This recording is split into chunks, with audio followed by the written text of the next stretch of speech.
Welcome back to the DFS Sweatshop, where I am your host, the DFS Jerusalem. And you can follow me, of course, on Twitter at DFS Jerusalem. Today, we're going to be breaking down last night's 7-game NBA slate. We're going to be looking ahead to tomorrow's 8-game slate, as well as jumping into just a little bit of news and notes about what's going on around the league. We're going to be recapping last night's games, going over our feature for and our core 4 review from last night. But first, really quick, man. Got a call today, right? So this dude hits me up. He hits me up on Facebook and through Messenger. He's like, yo, I have a proposition for you. I think it's something that you might be interested in. So give me his phone number. Give him a call. Hey, what's going on, man? This is, you could do DFS Jerusalem, blah, blah, blah.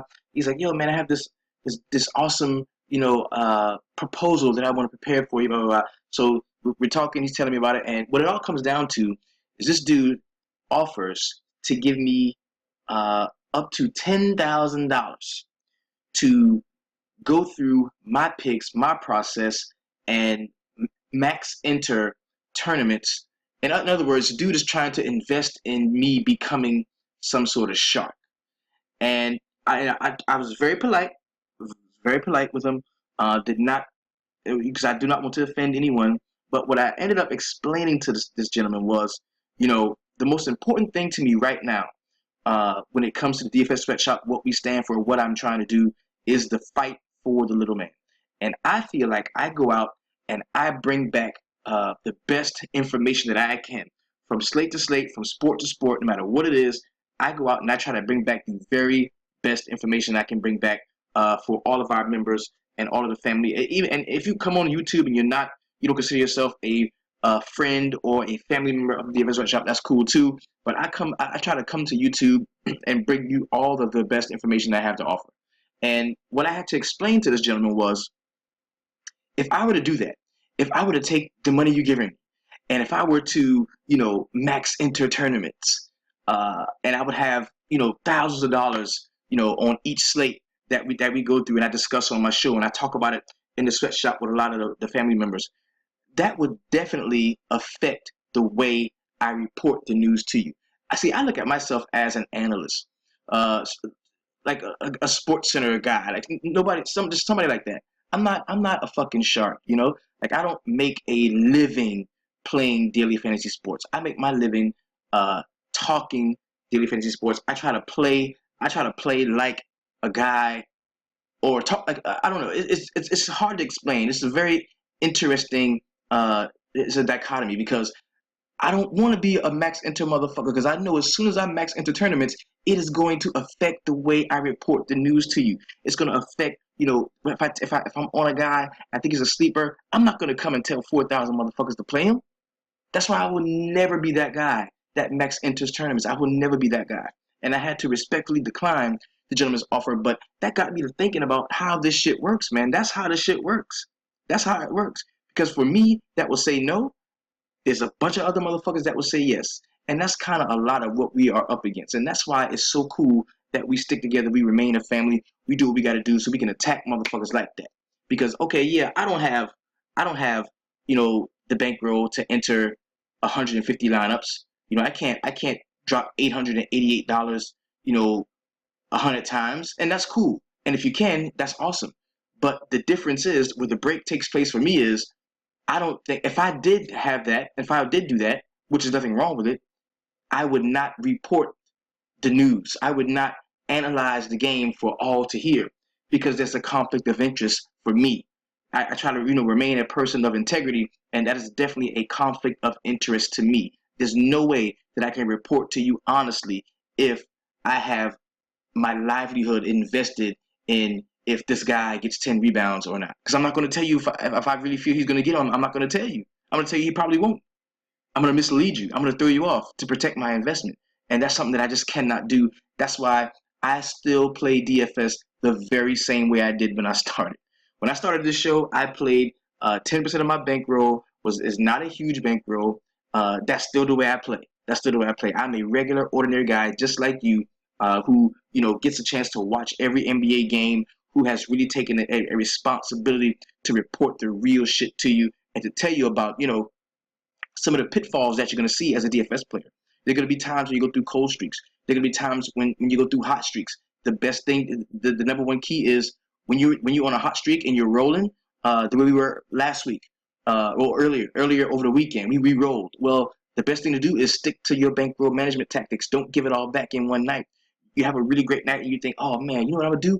I'm gonna do the same thing I did last night and I'm gonna go hard. And then a bunch of crazy shit happens and you ended up not even cashing, giving all your money back. Like, I'm talking against that. That's not what we're doing. We have a set, strict strategy, a code of enforcement that we use, and that's just what it is. That's just what it is. So let's go ahead and jump into tonight's Core 4 review. Not a very good Core 4. The DFS Jerusalem got a hold to a lot of the chalk, man.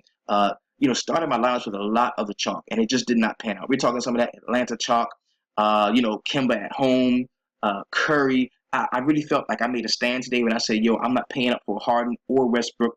I think it's going to be a balanced slate. I want to get the stud that cost enough where I felt confident, in getting that big value from him. But at the same time, I wanted to be able to roster the rest of my lineup when it came to, a solid balanced lineup. And I went with a lot with Curry. And then, we had that big blowout where it was only a 1-point spread.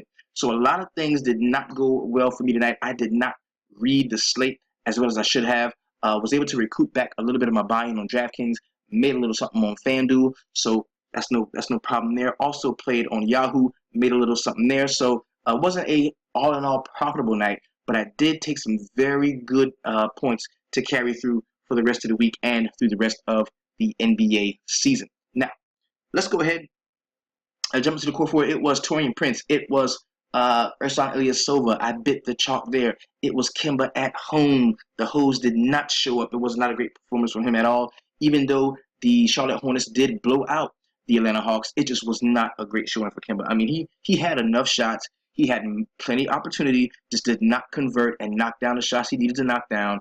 He took enough of them, but just wasn't a great game.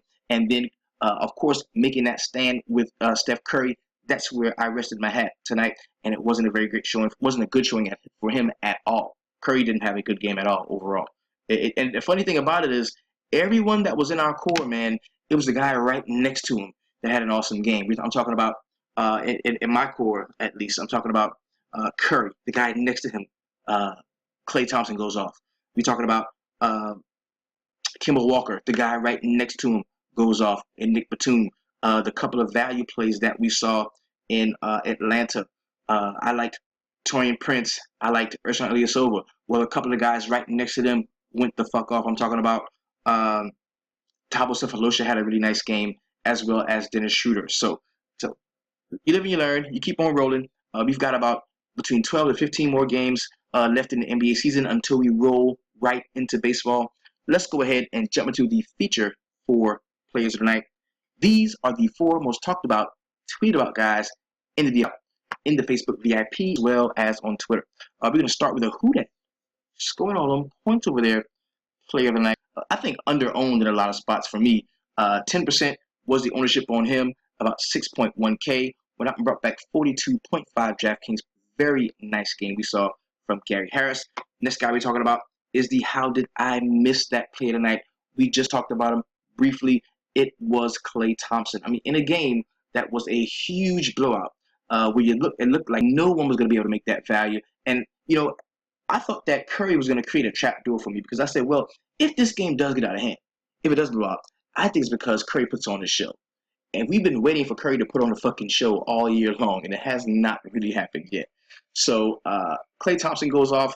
He is the how did I miss that play tonight? How the fuck did I miss Klay Thompson? I just told you how I missed him. I went with Curry. At 7.2K in salary, he brought back 51.5 DraftKings points, 14% ownership. Very solid game there. Tonight's heat check play tonight. Now, it doesn't always the most points. The guy that, is just, the overall, the beast of the night. Doesn't have to, no. Because tonight, it's Richaun Holmes. 27% ownership, 5.1K. Dude goes out and scores 53 DraftKings points. We saw an excellent game from Richaun Holmes. That's why I salute to you. You are tonight's heat check player tonight. Did not have enough. You couldn't have enough Richaun Holmes on a night like tonight where he just balled the fuck out. Now we got to talk about that one motherfucker. And it's always tough to talk about this dude, man. I'm looking at, a guy, one of my favorite point guards in the league, a guy that I can always count on. I always do. I count on him a lot throughout the season, man. This is a guy, probably one of the most consistent players that I've rostered when it comes to the studs and the guys that cost a lot. And tonight I can't really go too hard on this dude, cause no, fuck that, I can't. Come on, John, with this bullshit, John. Mr. Wall, come on, man. Use a motherfucking snowflake with your snowflake ass. How the fuck do you go out? 10% ownership. You are in position. Stud point guard in position. 10% owned. 9.6K. You are robbing us. We get you under 10K. We think we got something. Well, guess what? We kick the ties. It's a motherfucking limit. And tonight, choose the motherfucking snowflake with your snowflake ass. How the fuck can you bring back 36.5 DraftKings points on an 8-game slate? 10% owned. Ruined it. Ruined it. You were in position, brother. You were in position. And tonight, use the motherfucking snowflake, and I ain't gonna roster your bitch ass again. Till I catch another plus matchup. You're under 10K. Looking good. Ready to go. Foot healed up. No more sprains. I'm gonna give you a play. But tonight, use the motherfucking snowflake. Let's get on with the rest of the motherfucking show. Now, what I'd like to do at this time is go ahead and jump into a very quick recap of last night's games. We're going to start, of course, in Charlotte, where the Atlanta Hawks came to town. Oh, man, this was a drubbing. It was a straight-up drubbing. On the Atlanta side, the one guy that really showed up and had a really solid game was Thabo Sefolosha. In 28 minutes, he had 11 points, 8 boards, and 4 assists. Also blocked the shot while shooting 57% from the field. He went 3 of 5 from behind the arc. Pretty solid game there. Ersan Ilyasova, the chalk that we bit that destroyed us in 27 minutes, had 13 and 6. He with 1 assist. I mean, not a horrible game, but just not what you expected with the guy. See, and the issue with that was he wasn't cheap enough. Like, this dude should have been fucking 3.4 or something. He should not have been 5K. That should have been an automatic fade. I was not sharp on that play at all. Tim Hardaway Jr. snowflaked in 33 minutes. He had 11 and 1 to go with 3 assists. We saw a decent game from Dwight Howard. And the craziest thing about this thing with Dwight Howard is, you know, you would think you've got this dude that kind of wants to play right now. And he is a physically imposing force. Why not give him the fucking ball? They did not feed Dwight Howard. I mean, they're shooting threes, playing a fast-paced game. They're playing a Charlotte Hornets game, shooting threes, have got this big, massive 7-foot motherfucker just standing there around in the hole, waiting on y'all to miss shots and try to get offensive rebounds. Give the man the fucking ball, bro. 13 and 10. He got 3 assists, 1 steal, and 1 block. I mean, he shook his head for the better part of that game. Like, why the fuck aren't they giving me the ball? Like, shooters running down the court shooting threes. Like, and he's looking like, why are you not giving me the ball? It's crazy. Give the man the ball, man. Then the shooter did have 30 minutes. He played 30 minutes. He had 20 points, 3 boards, and 6 assists to go with 2 blocks. Pretty solid game for him at that price point, even though he hogged the ball and did not give it to Dwight Howard. On the Charlotte Hornets side, MKG went down in this game with an injury. In 21 minutes, he had 9 points, 2 boards, 3 assists, and 3 steals while shooting 50% from the field. Marvin Williams, another solid game from him. In 35 minutes, he had 13 and 8 to go with 3 assists and 1 steal, also blocked the shot. And I'm starting to think that maybe Marvin Williams is worth that 6.5K. Because it's only been 5 games that he's hit value every single time, even though he's been priced up. Like, the dude went nuts at like 4.9 and ain't looked back since. It might be time to give old Marvin Williams another play. Okay? Nick Batum in 31 minutes had 16 and 1 rebound to go with 6 assists, 1 steal while shooting 62% from the field. Pretty decent game at that price point. Kemba snowflaked out on us in 29 minutes. He had 16 and 4. He got 4 assists and 1 steal, and he shot 6 for 16 from the field. That is 37%. Did not get to the free throw line. And see, that's the issue with Kemba. Kemba usually attacks the basket. What the fuck is all of this, fading away, shooting jumpers and shit? Like, it's almost playoff time, baby. Kemba, get your ass to the hole. Drive to the cup, baby. Lay it in. You're a point guard. If they come up on you, you can dish it off. You can kick it out. Go to the basket. He's not been doing that. Him not shooting one single free throw is a telltale sign that he was not being aggressive in attacking the basket. Because nobody fouled him. You didn't have to foul him the entire game because he was just going to stand back and shoot jumpers and miss them. Horrible. Jeremy Lamb off the bench in 17 minutes had 12 and 3 to go with 3 assists, 1 steal, and 1 block. And we did see 36 minutes of Frank Kaminsky at 5.5K. Very nice price on him. 14 and 3 to go with 5 assists, 1 steal, and 2 blocks. Pretty solid game there. Next game we're talking about is the best game on the night. This is the most stackable game on the night.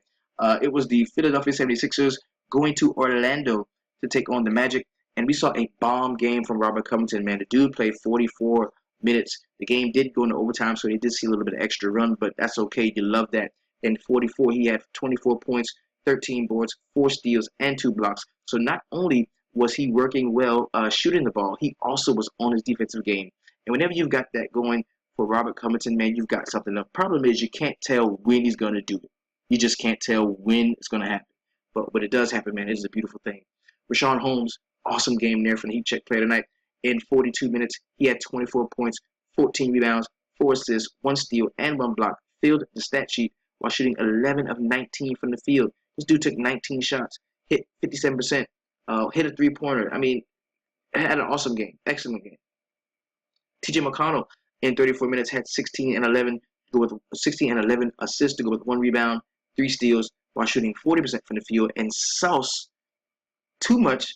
39 minutes, he had 20 points, 5 rebounds, 2 assists, and 2 steals. Pretty solid game there from him. You also saw Dario Saric. Didn't have a great game there. 25 minutes, 18 and 5 to go with 1 steal and 1 block. And he had to have been in some. He did. He had to have been in foul. He fouled out of this game. Him and Holmes did foul out of the game, but he fouled out of the game quite early too. So on the Orlando side, pretty solid game we saw from Terrence Ross in 34 minutes. He had 15 and 5 to go with 2 assists, 1 steal, and 1 block. Nice game from Vucevic in 36 minutes. He had 26 and 13 to go with 2 assists and 1 steal. We saw 10 and 13 to go with 4 assists and 3 steals. Also blocked the shot for Elfrid Payton in 30 minutes. And Evan Fournier in 36 minutes had 19 and 4 to go with 3 assists and 2 steals. Pretty solid game there from him.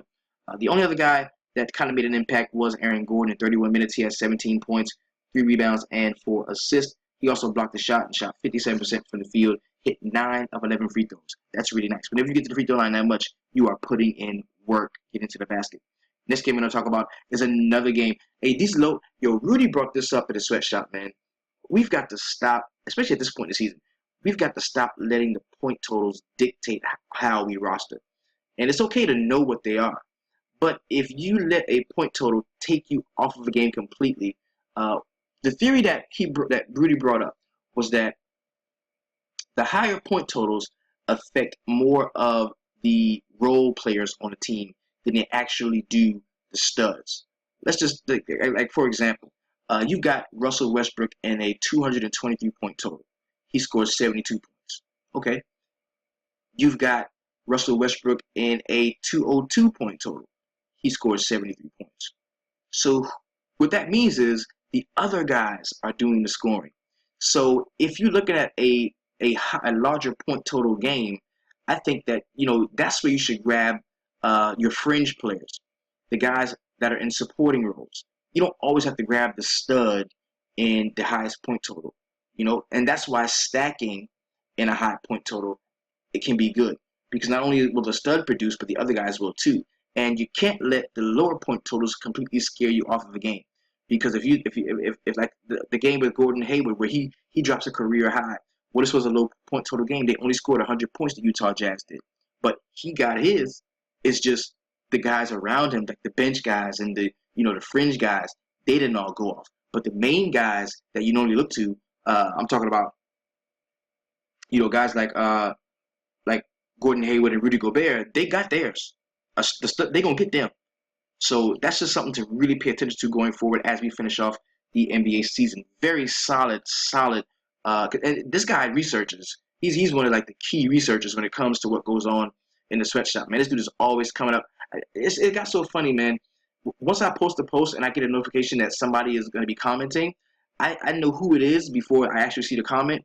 And I've gotten to know these guys so well that when I see Kurt Cover commenting, I already know what time it is. I already know what he gonna hit me with. When I see Rudy commenting, I already know he coming from this angle. When Derek Patterson I see his name typing under one of my posts, I already know these are guys I should pay attention to and check them out. There's a ton of guys like that in the sweatshop. If I didn't call your name, I'm sorry.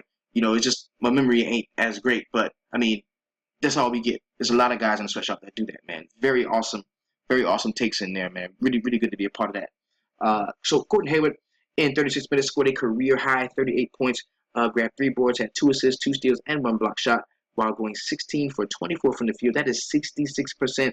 Also hit 3 of 6 3-point shots. Very good game there. Rudy Gobert went up and came down with 14 boards, also scored 16 points. So Rudy had his offensive game working as well.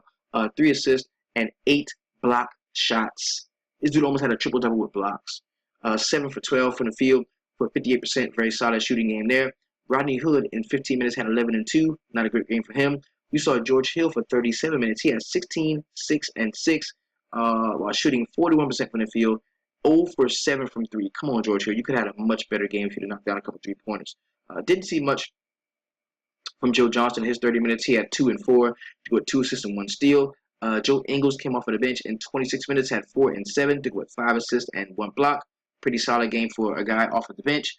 On the Indiana side, didn't see much from from Thad Young, man. He was very close to hitting value. In 31 minutes, he had 8 and 8 to go with 3 assists and 1 steal. Nice game from Paul George, 19 and 8 to go with 5 assists, 2 steals, and 2 blocks while shooting 30% from the field. Dude hit 6 of 20 shots. Come on, Paul. 5 for 5 from the line, 2 of 7 from 3. Really needed to have a better field goal percentage. And I toss and turn about these two players all week, all night long, all day long. I wanted to play Teague and Hill against each other just because those guys were traded kind of for each other, and I thought they would both bring their A games. And we saw a pretty good game from Jeff Teague, man. In 37 minutes, he had 21 points, 5 rebounds, 5 assists, 1 steal, and 1 block while shooting 40% from the field. That was pretty nice. Monte Ellis in 24 minutes had 12 and 2 with 3 assists and 2 steals. And C.J. Miles in 23 minutes had 15 and 2 with 3 steals while shooting 66% from the field. Next game I'm going to talk about is the Boston Celtics at the crib defending the home turf from the Washington Wizards. Really thought John Wall was in line for a solid game, but he ended up being tonight's snowflake of the night. In 33 minutes, he had 16 and 4 rebounds, with 8 assists and 3 steals while shooting 40% from the field. This did not shoot a lot, man. Only took 10 shots the entire game. And whenever John Wall only takes 10 shots, either you hope he has 20 assists or, god dang, something else had to happen. Markieff Morris in 30 minutes had 14 and 4 with 1 block while shooting 40% from the field. Otto Porter, horrible game in 21 minutes, 8 and 3 with 2 assists. I think he got in some early foul trouble, man. He just never was able to recover and get his footing under him. Bojan Bogdanovic in 28 minutes had 14 and 6 to go with 2 assists, 1 steal, and 1 block. Pretty solid game there. We saw Jason Smith for 17 minutes. He had 13 and 5 to go with an assist and a block. And not much else we saw from the Washington side. Martin Gortat, 11 minutes. He had 4 points, 4 boards, 3 assists. Foul trouble got in his way as well. On the Boston side, Jay Crowder, another nice game. 16 and 9 with 1 assist, 3 steals, and 1 block. We saw a pretty solid game there from Avery Bradley. In 34 minutes, he had 20 and 9 with 4 assists and 1 steal. And he must have known that last night he was a motherfucking snowflake and he came out and balled. Let me find out that Avery Bradley watches the show. What's up, Avery? Kelly Olynyk in 17 minutes had 9 and 11 with 1 assist and 1 block. Pretty solid game there. We saw Marcus Smart for 20 minutes. He had 10 and 2 with 2 assists and 1 block. And he is not rosterable as long as Isaiah Thomas is back and his price is where it is. He's just not rosterable. Isaiah in 34 minutes had 25 and 4 with 4 assists and 2 steals. And you just can't roster Isaiah Thomas, bro. Like that stretch during the season where he was like a 60-point guy and like leading the fourth quarter in scoring, that's over. Like he's not doing that. And you can't roster him because he's still priced up. He's going to have to be around 7.2, 7.3. I need him to be the same price as guys like, guys like Ricky Rubio and, maybe around Goran Dragic when he's at 7-something. Because he's too much. He's priced up too high right now. Next game I'm going to talk about is the Houston Rockets winning by 1 point against the Denver Nuggets. Again, we should have just stacked Denver, Houston, and been done with it. That's something that came up in Sweatshop the last couple of times these teams have played, man. Juancho Hernangomez in 33 minutes had 15 and 5 with 1 assist and 1 steal. We saw a shitty game from Mason Plumlee, man. 4 and 7 with 1 assist, 1 steal, and 1 block. Wasn't in foul trouble, just did not have a very good game. I guess Jokic wasn't in foul trouble, which kind of kept him at bay. Mason Plumlee, that is. But in 39 minutes, Jokic damn near triple-doubled on him. 22 points, 13 boards, 8 assists. Also blocked the shot while shooting 50% from the field. Pretty solid game there. Gary Harris had a nice one, man. The who that scoring all the points over there played tonight. In 39 minutes, he had 28 points, 2 boards, and 4 assists to go with 3 steals while shooting 62% from the field. Very nice game there. Will Barton, man, threw some egg on my face. Now, I faded him on DraftKings because at 7.3, the price is just too high. but there was no way I could get away from playing him on FanDuel. I played him in every FanDuel lineup I had. The price was just too right there. And in 31 minutes, he had 24 points, 7 boards, 8 assists, 1 steal, 1 block. I mean, I guess he looked at the last time he played and was like, you know what, fuck that. I'm going to go out there and ball. That's exactly what he did, man. Excellent game we saw from Will Barton. Was in the top 8, I believe, of all scores on the night. Pretty solid game from him. On the Houston side, another nice game from James Harden. And this should kind of curb some of that MVP talk, man, because look, this dude is the most valuable player in the league. I don't give a fuck what nobody say, man. He's the most valuable player in the league. The man, there's no circumstance where you could be like, oh yeah, James Harden is not going to play well tonight. You always feel like he's going to play well. And there are some instances where, like tonight, Westbrook, I didn't think he was going to play very well. So I didn't roster him. I thought that, the team could blow out. They could get blown out. Or if it was close, if it was a close game, it was because the other guys had great games as well. Guys like Oladipo, So, again, he just shows, man, he's one of the better players in the league. He's awesome. Easily the MVP of this season. Trevor Ariza in 41 minutes had 14 and 4 to go with 3 assists and 2 steals. We had a nice game from Capella in 27 minutes, 12 and 9 to go with 4 assists, 1 steal, and 1 block. James Harden, like we talked about, 39 points, 7 boards, 11 assists, 4 steals, while shooting 44% from the field. He had 4 of 11 3-point shots and got to the line 11 times, converting 9 of those tries into points. Very solid game there. Eric Gordon, 32 minutes off of the bench, had 18 and 1 to go with 3 assists. Now, we talked about this too. He also blocked a shot. I just did not like Lou Williams today. Lou Williams only played 16 minutes. He had 7 points, 3 boards, and 2 assists. And I liked Eric Gordon over Lou Williams in this spot against this team. I just didn't feel like Lou Williams was going to be able to perform very well against the Denver Nuggets. I didn't think so. Patrick Beverley in 32 minutes had 14 and 6 to go with 3 assists and 1 steal. Pretty solid game at that price point there. Let's go ahead and jump to the next game on the slate. This is the Oklahoma City Thunder at home, trying not to get their ass whipped by the Golden State Warriors, but just not trying hard enough because the Golden State Warriors came in here and they beat the crap out of them, man. Klay Thompson, 31 minutes for Klay. He had 34 points, 6 rebounds, 2 assists, 2 steals, while shooting 12 of 21. That is 57% from the field. Hit 7 of 15 3-point shots. Very solid game there. Steph Curry in 29 minutes had 23 and 4 to go with 6 assists. And at one point, there was like a little skirmish. It was like light-skinned people fighting because nobody threw a punch. It was like a lot of pushing. It was like, you pushing me, pushing you, you pushing, I'm pushing back. It was kind of weird. And at a certain point, I was like, I hope both of the asses get ejected. I hope everybody gets ejected. Stop the game. Fuck it. Because I got some James Harden on the other side that I was hoping was gonna do well. But turns out all those guys snowflaked anyway. Nobody had a really great game. They were too focused on the bullshit than to get out there and play, man. It was pretty bad. It was bad. Draymond Green in 26 minutes had 2 points, 10 boards, 6 assists, and 1 steal. Not a great game from him. Pat McCaw stole 20 minutes, had 5 points, 5 boards, 3 assists, and 1 steal.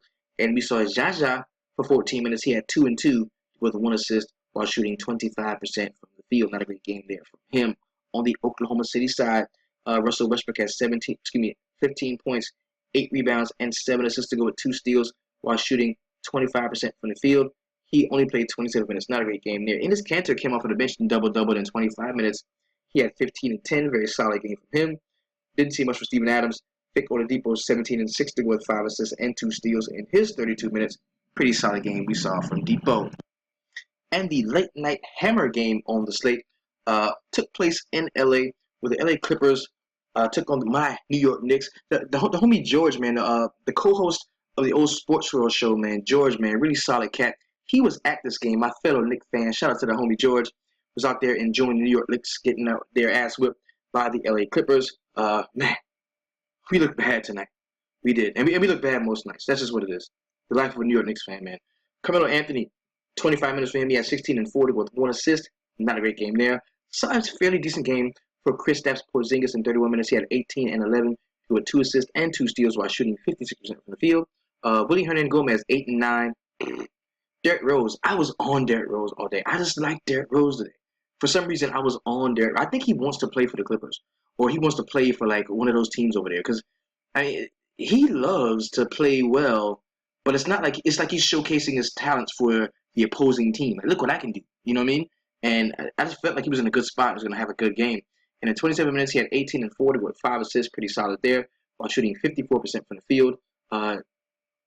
Justin Holiday and some scrub love had 11 and 4 to go with 3 assists and 1 steal. Not a great game from anybody else on the New York Knicks side, man. It was a horrible, horrible showing. But on the Clippers side, we saw some boss games. Blake Griffin dropped the 30 in 30 minutes, had 6 rebounds, 2 assists, 1 steal while shooting 63% from the field. Also hit 3 of 4 3-point shots. DeAndre Jordan in 27 minutes had 14 and 10. Also blocked 3 shots. Not a great game from him.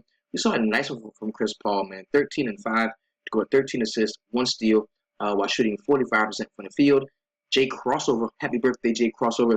In 29 minutes, he had 14 points and 1 rebound. Also had a steal. Austin Rivers, the coach's son, has 17 points, 1 rebound, 2 assists. Very solid game there from him at that price point. And we did see Raymond Felton for 19 minutes. He had 2 and 5 to go with 2 assists and 2 steals. Pretty solid game there for him. Now that we recap last night's games, let's go ahead and jump into a very quick player pricing for tomorrow's 8-game slate. Oh, but before we do that, let's go ahead. I want to take you through a few tournaments across all the sites just to show you what's out there for you, man, and to really give you a look at what we can look forward to today. Now, over on FanDuel, man, we got some pretty solid tournaments for you high rollers that want to throw 444 into a 400K prize pool. I believe that's 1,000 people can enter that tournament. We've got a really nice $7 tournament here. 250K is the prize pool there. That's about 42,000. We've got a really solid $3 tournament here.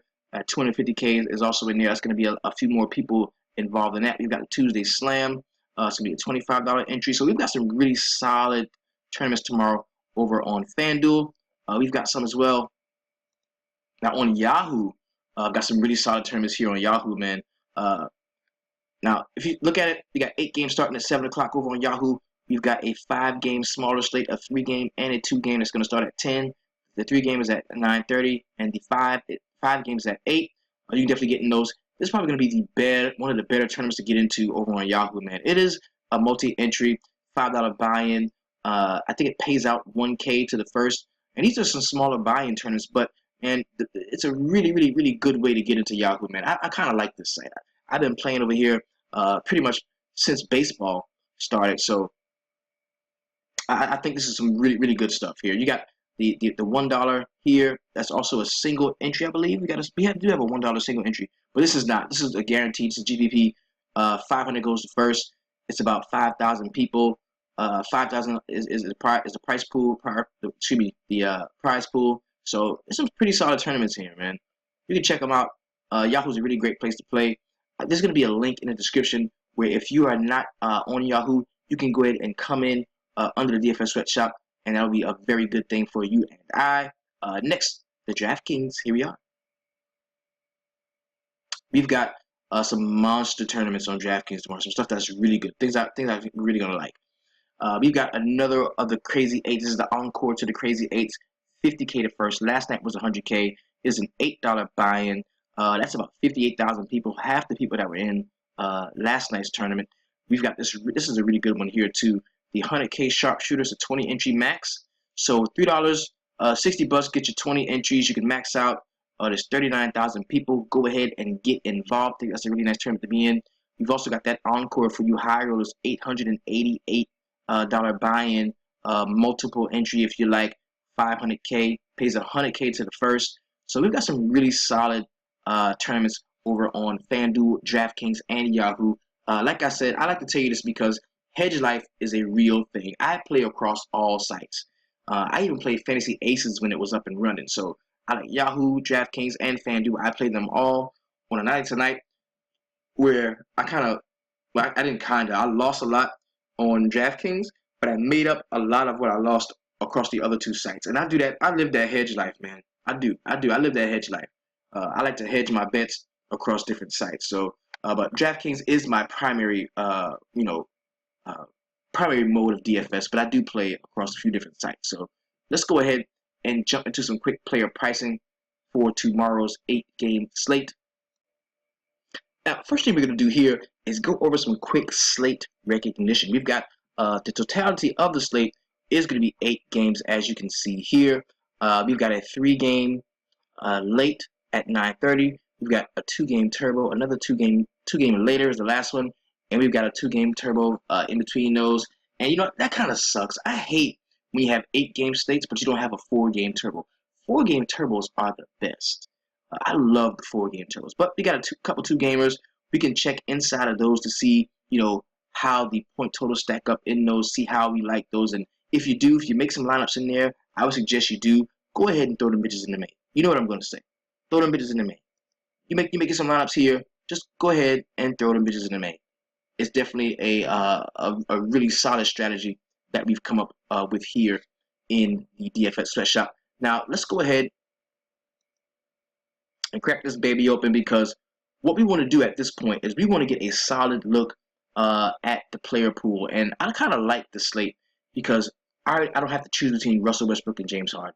I don't have to make that choice. I don't have to, there's not a lot to pay up for. We can have some very balanced lineups and get exposure to a lot more spots than we normally would by boxing ourselves in to finding value because we paid $13K for Harden or Westbrook. So let's go ahead and jump right into it. Now, something that we've talked about fairly recently is playing studs in bad matchups. Matchups are very, very, important. They are key to your DFS success, man. And if you can find the right stud in a matchup that appears bad to other people, to where the ownership could be low on them, it is awesome. A very great tournament move, something that you can definitely take advantage of in your tournament. So, looking at Anthony Davis, the matchup does seem to be negative. The 6th-ranked DVP, as far as DraftKings is concerned, he's at 10K. That's a very fair price for Anthony Davis. Going up against the Memphis Grizzlies at home, where they can give Biggs trouble, but a guy like Anthony Davis, this dude's a generational talent. And I don't think that you're going to make a mistake if you decide to get him in your rosters tomorrow. The same way I feel about Kawhi Leonard. Very same way. 3rd-ranked DVP. On the outset, it may seem to you that the Minnesota Timberwolves limit small forwards, but go back and do a little bit of research, man. And you can find Kawhi can destroy them, man. 9.8K, stud in what seems to be a bad matchup. Both of these guys are in consideration as really solid contrarian plays. Karl-Anthony Towns, 9.7K. Don't have a problem there. Had a really good game against them last time. Giannis Antetokounmpo, if he's playing, I think you have to give him some consideration here at the spot. If he is playing. Now, we know he had that ankle tweak. We're going to be, on the lookout for that throughout the day to make sure that he's only going to be playing, or make sure he's not going to be playing, that we can look to the next guy, the next man up. But I do think that Giannis can be a very solid play if he is good to go. DeMarcus Cousins, another one of those guys, stud in a bad matchup. We can talk about that some. I kind of like him in this spot as well. But I would be choosing between him and AD. I would not, roster both of those guys in the same lineup. I just wouldn't. Steph Curry is a no for me. I need to see more upside, or scoring upside, especially against the Dallas Mavericks. That's not a game that I want to, use my Curry card on. I'm not going to fuck with that. Jimmy Butler looks like a very solid play at 8.9. Kind of like that spot he's in. Dame, another stud in a bad matchup. And this could definitely change if Giannis doesn't play. If Giannis doesn't play, I think I'm kind of going to be off Dame, because who is going to do the scoring for the Milwaukee Bucks to the level to keep this game, at the Motor Center competitive. So if Giannis plays, I kind of do like Dame Lillard. He just showed us in a bad matchup he can ball the fuck out. Hassan Whiteside, 8.5, definitely deserves our consideration. Chris Paul, we got to be on the lookout for this, because I think these guys are playing like 4 games in 5 nights, the LA Clippers, that is. And they just rested some guys a couple of games ago. And, that could happen again.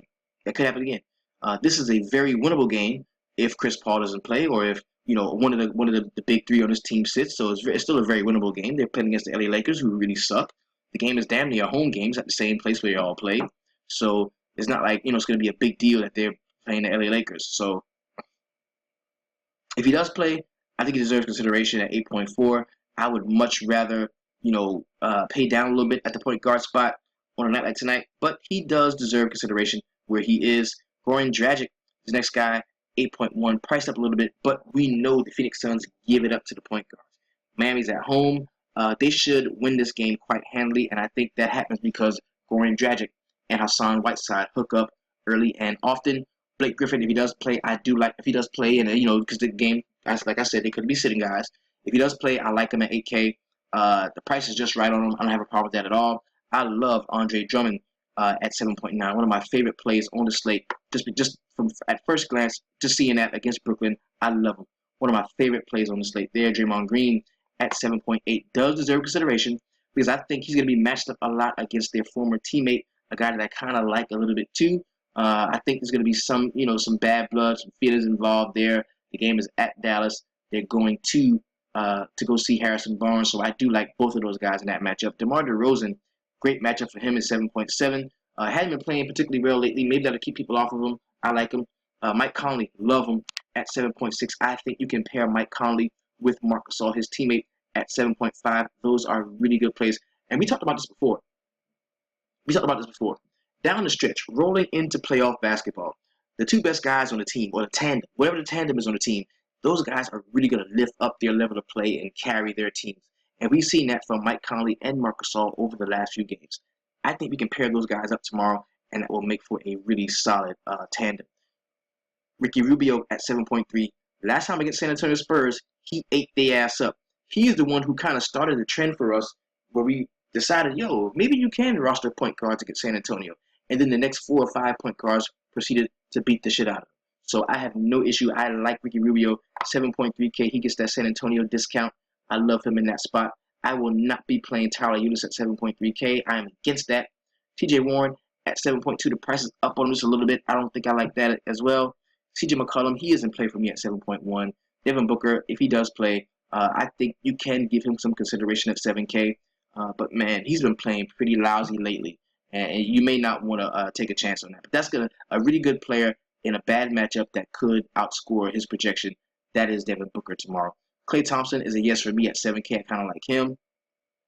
Give me some DeAndre Jordan against the LA Lakers, one of the worst teams defending the center position. I even like Yusuf Nurkic at 6.9, and I rarely like him. I like him tomorrow. Julius Randle deserves consideration, 6.8, maybe a little bit too much to pay for him. LaMarcus Aldridge is a no for me, even though the matchup is plus. I still don't like him. If I'm going to take anybody in San Antonio, it's going to be Kawhi. That's just how I feel. Drew Holiday, this may say it's the first-ranked DVP against the point guards, but Mike Conley has not been playing very good defense. Not at all. And I think Drew Holiday at 6.6K is definitely a play that you can look to. Brook Lopez, 6.5. I do not want to play him against Andre Drummond. I don't want any Andrew Wiggins against Kawhi Leonard. Jordan Clarkson is a no for me. This is the 21st ranked defense against the point guard spot, but I do not like him. I love James Johnson at 6.3 tomorrow. I think he's in line for a solid run of minutes. And if I'm on FanDuel and these guys are similarly priced, I'm going to lock these guys into my forward position. I love James Johnson. I love Harrison Barnes tomorrow. I think both of those guys are too cheap right now on DraftKings for the positions that they play. We can't look to Chris Middleton even more so if Giannis gets scratched for some reason at 6.3. That's a very solid price there. Dirk Nowitzki is in play for me at 6.2 against the Dallas Mavericks at home. Dirk Nowitzki is definitely in play. He feeds off of the crowd, can have a really solid game. I don't have an issue there. Plus, Golden State has been playing down to the level of the competition lately. We could see Dallas somehow hang around a little bit in this game. Dion Waiters is out. D'Angelo Russell is a player that I absolutely like at 6.1K. He is priced down from Jordan Clarkson, and that's a mistake. I like Tobias Harris is in play for me at 6K. You can target damn near anyone against the Brooklyn Nets, and I think that Tobias Harris is in line for a solid run of minutes. I love the fact that Allen Williams is priced down to 5.9 against the Miami Heat. Going to be seeing some second team action. I love that. Jeremy Lin is questionable. I don't think he's going to play. And if he doesn't play, Dinwiddie all day long. Reggie Jackson is in play for me at 5.7. Of course, we are attacking the Brooklyn Nets. Rajon Rondo, he's in play for me as well. If he gets to start at 5.7K, I do like him. I like him a lot. Rajon Rondo at 5.7K, I think he's a heady, crafty veteran. It's only him and Jimmy Butler on his team right now that are balling, and I really think you can use him against Corey Joseph. Serge Ibaka has been playing well as of late. The last game he did, but I don't want any of that at 5.7. He's just not rough and tough enough to go down there and really bang it out with some of the Chicago bigs. I think there's a feeling what's stirring up in my spirit that tomorrow can be a Kentavious Caldwell-Pope game. He dropped 40 the last time on Sunday, and a guy likes to have a couple of decent games back-to-back. I think I'm going to take a big shot on Kentavious Caldwell-Pope tomorrow at 5.6. I like that price point on him. Tyler Johnson is in play. This game could get away from the Phoenix Suns. We might see a little bit extra run for him at 5.6. No problem for me with that. No Marcus Chris for me. No Paul Gasol for me. Greg Monroe could be in play. at 5.5K going against the Portland Trailblazers. I kind of like him. I like Marcus Morris as well. I like all the Detroit guys for some reason, man. At 5.4K, that's very cheap. That's very cheap. If he could Zubac, I'm not fucking with that at all. No low brow for me. Zach Randolph, if this game was in Memphis, I'd like him more. 5.1K, not so sold on that. I do like Gorgie Jang somewhat at 5K. Trevor Booker, if he does get the start, if he does play, he's not getting the start, so I don't want him. Wesley Matthews is in play at 5K. I kind of like him, a price point on him.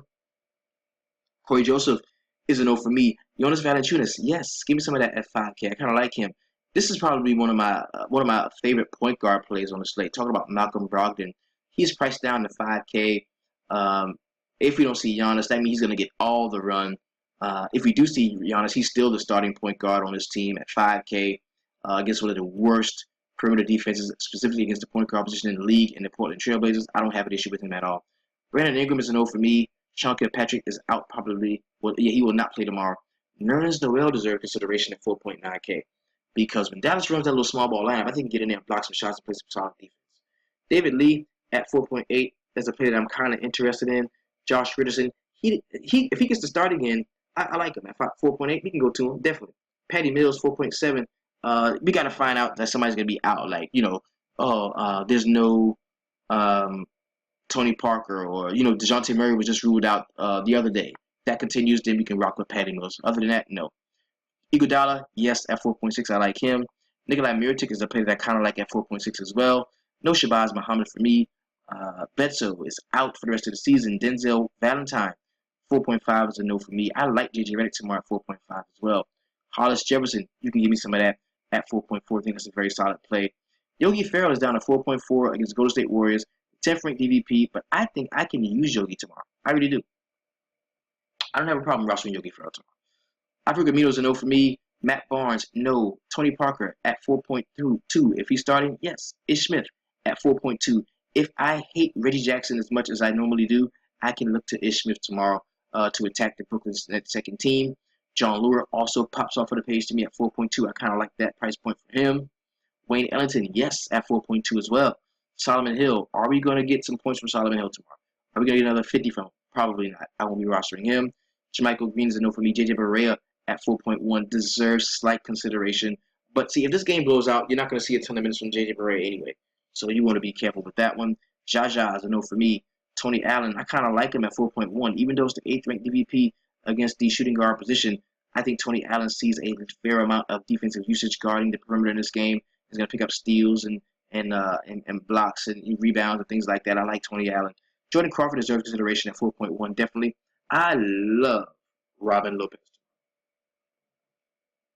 He was just like 3.6. He's priced up 500 more to 4.1. I love the spot he's in tomorrow. We can look to Alex Len at 4K as well. Tim Frazier, if he does get the start, I'm not a big fan of him. But he didn't have a great game out last time. That could change.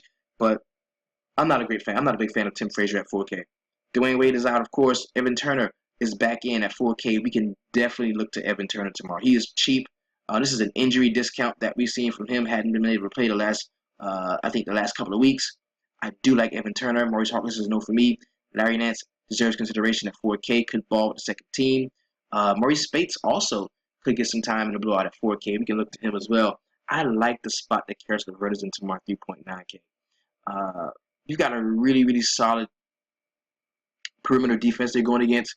But at 3.9K, without Jeremy Lin playing, if he's out, and without Sean Kilpatrick playing, we know he's out already, Karis LeVert can be a really solid play there. Etuan Moore at 3.9 deserves consideration from us, as well as Bobby Porter at 3.9. I kind of like that spot for him as well. Alan Crabb is a no for me. Tony Snell. If we don't see Giannis, give me some Tony Snell. Jonathan Simmons is a no for me. Danny Green, yes, at 3.8. Vince Carter is a player that I kind of like. That is a sneaky contrarian play there. The 8th ranked DVP. Nobody's going to want to play Vince Carter. I kind of like him tomorrow if he does start. Michael Carter-Williams deserves consideration as well. But if we find out Rondo is starting, don't do it. DeMarre Carroll is starting at 3.8. I think we can take advantage of that as well. Let's go ahead and find. Well, now, Manager Ginobili, I think he just sat out the last game. So he's probably going to be coming back for this game. 3.7. You can give me some of that if I need a cheap salary saving option at the shooting guard position. Quincy Acey at 3.7 has been having a few good games in a row. Let's take a look at Quincy AC real quick, because this could be something that we may be able to use. Okay.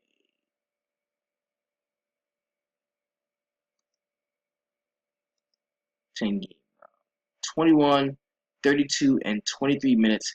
He is like now like becoming the first guy off of the bench. And I think that deserves consideration going down the stretch. I really think it does. Willie Reed is a no. Norman Powell, yes, at 3.7. I like Norman Powell tomorrow. PJ Tucker is a no for me. Dellavedova, of course, if Giannis is out, fire up Dellavedova. If he starts in front of Brogdon, of course, I think we can use Dellavedova tomorrow against Portland. Let's go ahead and keep on checking it out. Let's go ahead and find that 3K play of the day. Who's the guy that we really like? Noah Vonleh is at 3.5K matched up against Milwaukee. I think that can be a solid spot there for you to save some salary. Let's go ahead and check it out. Who we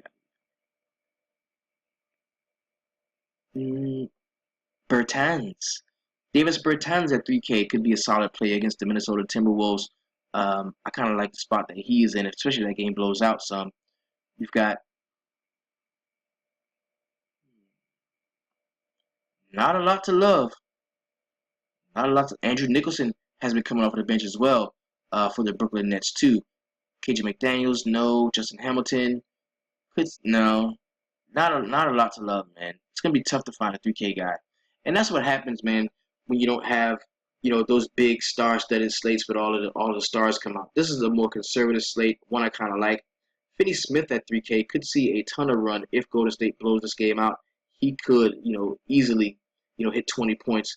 If this game blows out, he sees a ton of scrub love. That's somebody that you can take a look at, as well as Dwight Powell, But we're not counting on, the blowouts. We're not counting if we're there with it. JaVale McGee deserves consideration if we thinking this game is going to blow out. So there's a few guys that are 3K that you might be able to take a look at. Now, let's go ahead and jump into the point totals for tomorrow's really nice 8-game slate. What we're going to do is kind of go, we're not going to go position by position. We're just going to check them out, rock with the point totals, see exactly what we like. Let's get started in Toronto, where the Chicago Bulls are coming to town. This is a 201.5 point total, with the Toronto Raptors giving up 6. They are the home favorite. And we just talked really briefly about, not allowing the point totals to completely scare you off of a game or scare you off of a particular player that you may like. Now, think about it like this. Okay. Now, the projected score for the Chicago Bulls is 97.5 points. The projected score for the Toronto Raptors is 104 points. Well, both of these teams have studs on them. Guys that can account for a ton of usage. So, just because this is one of the lower point totals on the slate, doesn't mean you have to say, I can't play Jimmy Butler in this low point total. What it means is you can't play Jimmy Butler and Denzel Valentine. It means you can't play Jimmy Butler and Michael Carter Williams. It means you can't play, Jimmy Butler and Jerry Grant. That's what it means. It doesn't mean you can't play Jimmy Butler, because you can definitely play Jimmy Butler. What this means is the guys that surround Jimmy Butler and Rajon Rondo and Robin Lopez are probably not going to have great games, but those guys still can get their points. And those are the 3 guys that I kind of like from this game. I like Jimmy Butler, I like Rajon Rondo in this spot, and I absolutely love Robin Lopez at 4.1K. He gives us a tremendous amount of salary relief. Same thing on the Toronto side. Now, Jonas Valanciunas jumped off of the page for me. I kind of like him at 5K. I do like DeMar DeRozan. He's priced down to 7.7. I think you can definitely give him a look. Serge Ibaka, not so much for me. This is a game, a team where the point total suggests that you can go to the bench to get scoring. Anytime the point total is well over 100, like maybe 105, something like that, 104, 105, you can look. If there's not like another guy that jumps off of the page to you, as far as the roster goes, the starting roster, you can look at the bench and see where maybe some more scoring can come from. And I'm kind of thinking you can look at maybe PJ Tucker, Delon Wright, or maybe some Patrick Patterson, one of those guys. Even DeMarre Carroll, who is a starter, you can look at that. Or how about the homie who I really like, Norman Powell. I think Norman Powell is somebody you can definitely take a look at here. He is at 3.7K. Going to be coming off the bench. I think scoring some solid and playing some solid minutes. I can definitely look at Norman Powell on a state like this. Next game we're talking about is the Detroit Pistons going to Brooklyn to take on the Nets. Brooklyn is a very scrappy team, bro, and they're one of the higher paced teams in the league. So if you're giving me some Detroit guys trapped into a high-paced game with the Brooklyn Nets, who they are favoring Detroit to win the game, I really like a lot about this game. I think this is the game that we could kind of hang our hats on. The total is 215. That's a fairly solid total with an implied point total on the Detroit side of 110 points and 105 on the Brooklyn side. And the funny thing about Detroit Pistons with this 110 point total, normally, like I just said, the usage and the scoring is going to go to the better players like the starters, and then you're probably going to get some residuals off of the bench. I think that rings absolutely true, because all of these guys are capable of going into double figures, and that's why there's not like one specific guy that just totally jumps off of the page to me on the Detroit side. But there's a couple of them I think that are in good spots. Number one is going to be Kentavious Caldwell-Pope. I like the spot that he is in. Number two, Andre Drummond, of course. I think Tobias Harris deserves consideration. Marcus Morris is at 5.4K, priced down from Tobias Harris if you want to move him to him. And then on the bench, you've got John Lewis sitting there at 4.2K, who I think is a very solid value, as well as is Smith. So there's a lot to like about this game. You can say, hey, man, I'm going to grab a few guys that are in the starting rotation and then pay up in other spots from other teams. Or you can say, man, I'm going to grab two guys off of the bench and hope that they get solid run playing the Brooklyn Nets, because you can attack them in any spot you need to. Now, on the Brooklyn Nets side, Brook Lopez, I do not want to roster him against Andre Drummond. I mean, he can be a decent play, and Drummond is not a world beater, but this is the 10th ranked DVP in the league. I would rather go other spots at the center position. Spencer Dinwiddie, if he does get the start, I do like him tomorrow. If we know for a fact that Jeremy Lin is not going to be playing, even Isaiah Whitehead deserves some consideration in this matchup as well. Karis LeVert, look at him and consider him, as well as Rondae Hollis Jefferson. Those are a few guys that I do like there. On the next game we're talking about is the Phoenix Suns going to Miami to take on the Heat. There is not yet a point total or a point spread listed for this game because we do have some injuries on the Phoenix side. Devin Booker, game time decision there. Ronnie Price is a game time decision. Eric Bledsoe is out. Brandon Knight is out. Leandro Barbosa, game time decision. And Tyson Chandler is out. On the Miami Heat side, you got Dion Waiters out. Of course, Justice Winslow has been out for quite some time, as well as Chris Bosh. So, look at the guys that's dressing that we know. 1, 2, 3, 4, 5, 6. There's 6 guys, 7 guys right now that are ready to dress. They had to sign Jarrell Edey over the weekend in order to have just enough guys to travel and play a game. So, first glances, I think Devin Booker's going to play. If he does, I probably won't be on him too much. I don't like Tyler Ulis up against Goran Dragic and that perimeter defense, even though it is not the 9th ranked DVP in the league against the point guard spot. So I don't want Tyler Ulis. He's priced up at 7.3K. Don't think I have to go there. Alex Len at 7.3 is a player that I kind of like, even though this is the #1 DVP in the league against the center spot. I would much rather go to the other side for my center in Hassan Whiteside. I'd like to pair him with Goran Dragic in these types of matchups. I think that you can look to offer the bench to James Johnson. It's probably going to be a very solid play tomorrow. Probably going to see a fair amount of minutes as they let Whiteside sit down some. Tyler Johnson is another guy you can look at as well. Josh Richardson probably gets another start. You can look his way. So there's some Miami guys that I really like, man. Next game we're talking about is the Memphis Grizzlies going to New Orleans to take on the Pelicans. This is a 205 point total. This is another one of those lower point total games where you kind of know where the offense is going to be coming, where all the usage is going to be going. And I'm going to keep this short and sweet, bro. On the Memphis side, there's 3 guys I like. I like Tony Allen, I like Mike Conley, and I like Marc Gasol. On the New Orleans Pelicans side, you got to make a choice between Davis and Cousins. And in my estimation, the price is not too far off from the Cousins and Davis, so I would go Davis in the spot. I just like Davis in the spot, and I think you can look to Drew Holiday as well. It's 103.8 is the point total on the New Orleans side. On Memphis side, it's 101.3. So New Orleans is the favorite, and they are at home.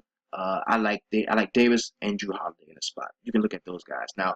Maybe some and see what this tells me is that you might be able to look to the New Orleans Pelicans bench for guys like, Etuan Moore, maybe some Jordan Crawford. You can look to those guys. They're not locks, but you can look to them. Next game we're talking about is going to be the Golden State Warriors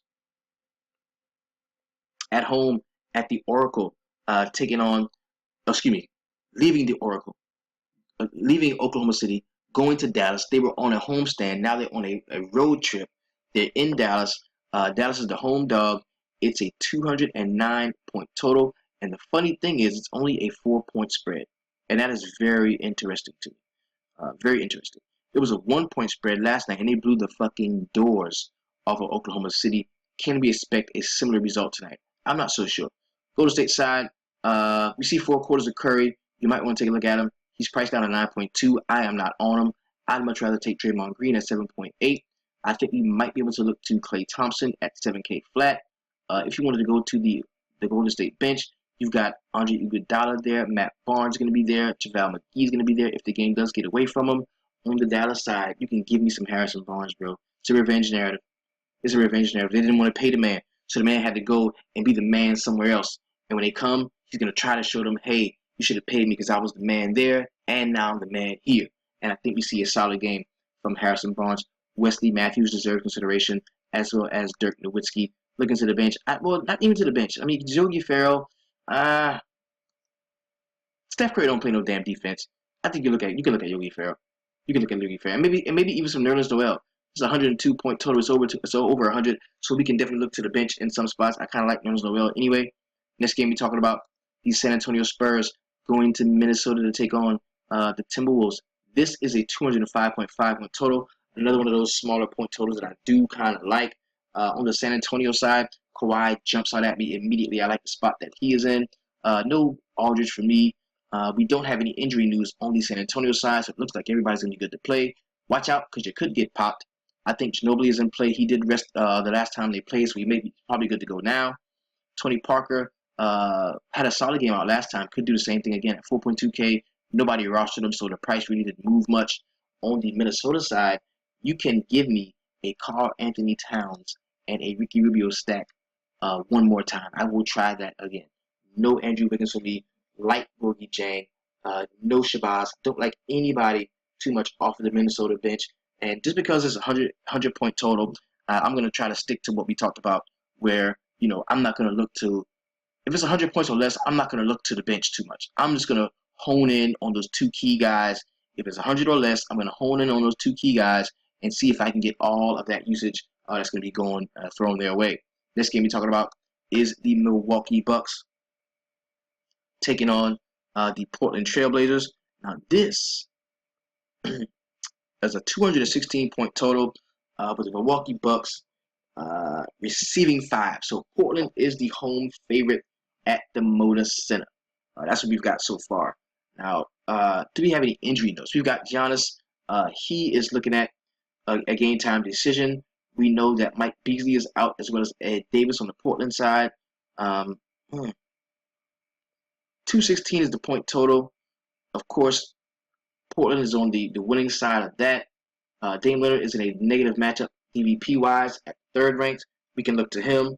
If you want to roster a stud in a bad matchup, that's somebody you can take a look at as well. I think Yusuf Nurkic deserves consideration against the 22nd ranked DVP against that center spot. CJ McCollum is also a player that I kind of have a limited interest in. The guy I really like off of the bench, man, is going to be Evan Turner, man. I think if he sees if he jumps back into his normal role where he's like the first guy off of the bench, I think he can really be a solid play tomorrow. It's going to go very low owned. Chris Middleton jumps off of the page for me, especially without Giannis Antetokounmpo. I kind of like him. Malcolm Brogdon is also a player that I really love on this slate. 5K there with kind of a hobbled Giannis. You can give me some of that Malcolm Brogdon tomorrow. Definitely. Last game on the slate, and the late night hammer game, is going to be the LA Lakers at home against the LA Clippers. Both of these teams are at home. They play in the Staples Center, so that won't be a big deal. But the Clippers are giving up 8 points to the Lakers. The Lakers took the fucking Cavs to the wire, bro.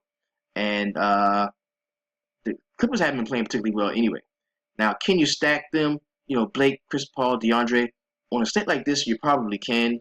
You won't need much in the way of value in order to get those 3 guys because they're not all priced up where their talents could take them. DeAndre Jordan is at 7K, 8.4 for Chris Paul, and 8K flat for Blake Griffin. If you want to do that, I don't have a problem there. This is 114.5 point total. So that means it's over 110. So that means you can definitely look to not only some of the Clippers' main home row starters, you can look down into the bench of guys like Jamal Crawford, maybe a little Maurice Spates in a spot, or maybe some Austin Rivers, the coach's son, might be good for something. So anytime that point total is that big, just know that in addition to the scoring that's going to take place with the starters that could see less scoring because it blows out, that's where you look at the bench players as well. On the LA Lakers side, 106.5 is the point total. Same thing for them, man. I think D'Angelo Russell is probably my favorite player from this game on the Lakers side. Or you can also look to a guy like Julius Randle. I don't want any Jordan Clarkson. Don't like him what he's been doing lately. Nick Young and Tyler Ennis are both game time decisions for this game. If those guys are out, you can immediately look to that Larry Nance play. I like Larry Nance. He's going to come off the bench and play some solid minutes. So there's not a lot of guys even able to be rostered from the LA Lakers side. But Larry Nance is a player that I definitely do like at 4K flat. So this has been your DFS Jerusalem. You can follow me, of course, on Twitter at DFS Jerusalem. So glad I was able to break down into today. Go out, have a really good time, and have fun. Remember, play lightly. You don't have to run out all your bankroll. We've got baseball coming up.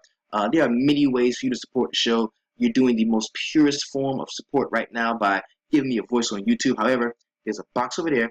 Click that box. Let it take you where it needs to go. It says support the show. Also, if you wanted to copy some DFS Sweatshop swag, get in touch with me, man. Let me know. I got it. It's all good. Also, my personal PayPal is SimmonsMaurice95 at yahoo.com. And if you want to become a full-fledged member of the DFS Sweatshop, you can go to the website at www.dfssweatshop.com. That's where you will receive all of our tips and tricks and tutelage that is designed to turn you into a very profitable daily fantasy sports player. Awesome community we have in there, man. Shout out to everybody in the VIP, everybody that's been putting in work, man. So awesome to see you all and to see you do well. So let's go out and have a very profitable Tuesday. Get the week, continue to get the week started on the right track. We've got a full slate of games. Wednesday we got 8. I think Thursday we got 5. We up to 10 on Friday. We got 5 on Saturday, up to 10. I mean, it's really solid stuff. So thank you so much for being involved, man. This is your DFS Jerusalem. Y'all go out and keep it 300.